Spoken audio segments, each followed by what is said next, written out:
have any work-life balance? Because to me, it feels like you were working like 2 full-time jobs. And then I'm like, are you okay?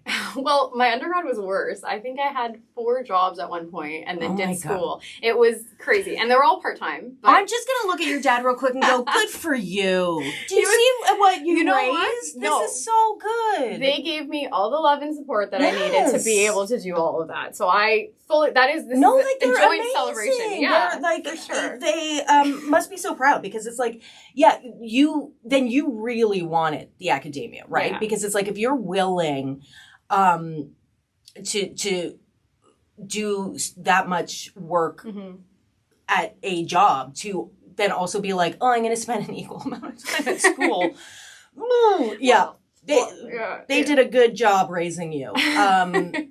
I guess my parents were faulty. Anyway, they listen. They love it when I make jokes.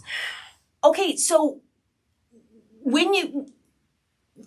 let's back up a little bit. Sure. Give us a little bit of the trajectory, because obviously it's like, undergrad, master's, PhD. Yeah. So coming out of high school and going into university, like at what point do you identify which road you want to go down? And did you know at that point, like, I want to be a professor, I want to go as far as I can? Well, my parents never kind of told me what parameters to go down.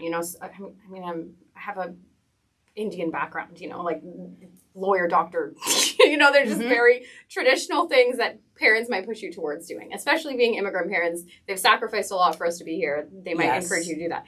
Mine luckily did not, but they said, whatever you do, go the farthest you can with that. So I knew I wanted to go down the professor route. They didn't care what subject, they didn't care where it was in academia, but they said, go the farthest you can. So for me, going into my undergrad, I had no idea what subject it really was going to be, but I knew that I was really interested in different forms of communication. So my undergraduate degree was a joint honors program in fine arts and English, and I did a digital media specialization. So sculpted, painted, wrote a bunch, and then looked at the digital media side. And I didn't know where it was going to go, but in my digital media specialization, it was one project. I was examining different forms of communication in one class, and I came across Nicki Minaj's Pound the Alarm music video. And it was the first time I saw my Trinidadian roots represented in a mainstream popular culture music video. And that, to me, made me feel a sense of belonging. It really inspired me and made me super proud to be Trini, and in a Canadian space where I didn't really get to celebrate those roots or see it really reflected in mainstream media. So I analyzed that music video in one essay,